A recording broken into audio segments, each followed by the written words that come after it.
Hi there, this is Bob Hatton. This is The Encourager. Glad that you're there. How are you going to say glad to see you? I can't see you, but I hope you're listening. Anyway, it's good to have a look into the book of Deuteronomy and continue this story that Moses is telling the young generation, the new generation that's going to go into the promised land. He's recapping on the stories, on the things that happened to Israel in the last few decades. And we've seen that Israel was disobedient. They were full of disbelief. They refused to obey God and to go into the promised land. And so God took them away from the border. They went back into this vast and terrible desert. But God went with them, and that God didn't leave them, even though they were disobedient, even though they sinned against him. God didn't leave them. He stayed with them. And despite the fact that he punished them, despite the fact that the judgment of God came upon this nation, God reveals himself to them as someone who is merciful, someone who is generous, and who is righteous. And I'd like to continue with these attributes this morning and tell you that God is also strong and that God is also sovereign. And these are two very important attributes of God. Now, despite their unbelief, God doesn't leave them. He goes with them, and they go around the wilderness and so on. And now Israel is back in place, and they're going to take they're going to go into the promised land. They pass by Edom and Moab, and Edom and Moab were spurred. They in fact, Israel paid their way. They bought food and supplies from them, and then they come to the next two nations, which are Heshbon and Bashan, and it seems there is going to be conflict. Now, conflict is not inevitable, but they refused to let Israel pass through the land. They didn't need to do that, but they thought that they were more powerful. They thought that they would push Israel around to show that they were the top cats on the block. They had the say in that part of the world, and they're not letting anybody do anything like crossing the land. So it comes to a conflict. And what we read first of all in chapter 3 and verse 25, God says, "Then in this very day I will begin to put terror and fear of you on all the nations under heaven. They will hear reports of you and will tremble and will be in anguish because of you." Now, this is something that God does. This is something that he puts in the mind of the kings, and this is contagious. It goes over into the minds of the people. And later, in the next book in the Bible, in the book of Joshua, the first city that they conquer is a city of Jericho. And before they conquer this city, they send in two spies. And these two spies find a place to hide in the house of a woman called Rahab. And Rahab explains to them and tells them, ever since they crossed over the Red Sea, the people of Jericho have been in fear of Israel because they saw God was with them, and they've been expecting this day that Israel would come and invade. And ever since Israel crossed the Red Sea, ever since these days, many years ago, 40 years ago, Jericho has been in fear of Israel.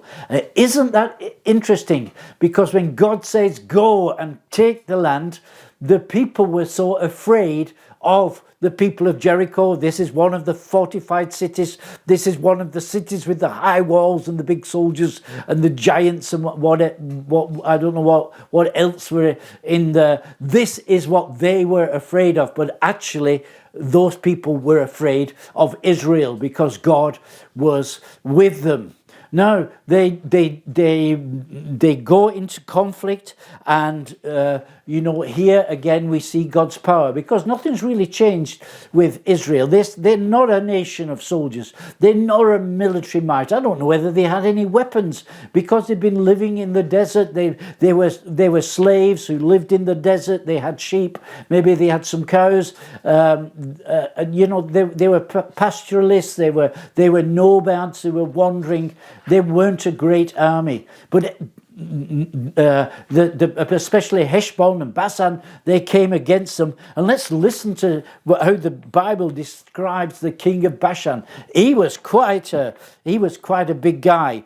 Og, king of Bashan, was the last of the Rephaites. His bed was decorated with iron and was more than 9 cubits long and 4 cubits wide. It is still in Rabbah of the Amorites. Now, a cubit is an old-fashioned measurement, and it was actually the measurement from the tip of your middle finger right down to the elbow. And of course, because people are different sizes, it varied from time to time, this measurement. But they were saying this bed that he had was 14 meters long by 1.8 meters wide. It was quite a thing. That means he was quite a guy. He was a strong guy. He was one of the giants. It said he was the last of the giants, but actually we read also about Anak, who Caleb chases off the mountain. And that's another story. But he was one of the big guys. They were a powerful nation. And they just collapsed when these nomads, when these shepherds came to advance against them. Even this immense physique that was talked about amongst the nations, that couldn't stand up to him. We should not limit the power and the possibilities of God. We do that to our own detriment. Nothing is impossible for the Lord. Nothing, absolutely nothing is impossible for the Lord. The other thing, he's strong, but he's also sovereign. You see, the king of Heshbon thought he could frustrate the plans of God. He was put himself in the way of Israel, and God was leading Israel into the promised land. He was trying to frustrate the plans of God, but nothing can frustrate God's plans. Even if powers that seem to be much bigger than we are, much more powerful than we are, they cannot stand in the way of what God wants to do in our life. I'll just give you a very short story before I finish this morning. And in 1973, I felt God was calling me to go to Bible school. I was living in Germany. I was in the army, in the British Army here in Germany. And I thought, if God's calling me to go to Bible school, it must be in England. I could hardly speak any German at that time. And so I applied, I think 3 or 4 different Bible schools in Germany, also one in Canada, in England, and also one in Canada. And they all wrote me back and said, hey, you're a little bit late. You should have applied earlier in the year. Apply again next year and we'll see what we can do. So, okay, I went and I got a job in a car factory with General Motors. I was going to go into the assembly plant and help build some cars. And then my father-in-law, he said, hey, why don't you apply for a place at the German Bible school? I wasn't really too keen on that because I couldn't speak German. I thought it'd be too difficult. But in the end, I just made an application and they sent back more or less the same reply. Oh, all the places have been taken. Why didn't you apply earlier in the year? Try again next year. Okay, I'll do that. So I was getting ready to work for General Motors, and then I got a letter from the German Bible School, and they said, we now have some free places, and if you would like to come, we would be glad to accept you. Okay, so what had happened? Well, God had done something here, you see, on the other side of the world. Can you believe that? There were some students at the Bible college, and they were ethnic Germans, but their parents or their grandparents or someone of their ancestors, they had emigrated to Chile in South America. And there they still practiced some of the German culture. They were speaking German, still some of them. And these people, they're ethnic Germans, they decided they would come to Germany to do the theological training, although they wanted to work in Chile.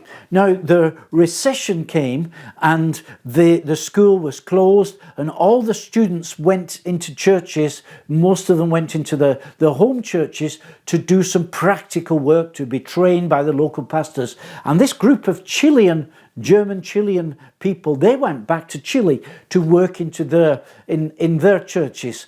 And the plan was that when the Bible school opened again in autumn, that they would come back and that they would take up the studies again. But then something happened on the other side of the world. This is 1973.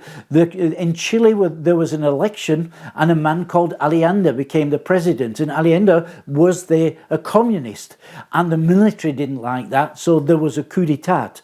And the General Pinochet, he deposed President Allende and made himself president. And there was a state of emergency during this time, and people were killed, there was demonstrations and so on, and the military came on the streets, and it was prohibited for anybody to leave the country. The airplanes weren't flying out, so this group of Chilean students, they couldn't come back to Germany. Now, I'm perhaps exaggerating here, but I think this coup was done by God so that I could go to the German Bible College. Yeah, I'm exaggerating, because God normally has many other things that he wants to do. It's not just for one thing, but I think one of the small things was that he got me then to the German Bible School. If I hadn't gone to the German Bible School, I probably wouldn't have stayed in Germany, and I probably wouldn't have been doing these recordings in German and English. So God is sovereign. God is sovereign in your life, and I think this is a good time for us to get on our knees and just worship him, because he's sovereign. Well, bless you today. Have a good day. I'll see you again. You're Bob Hatton, your encourager.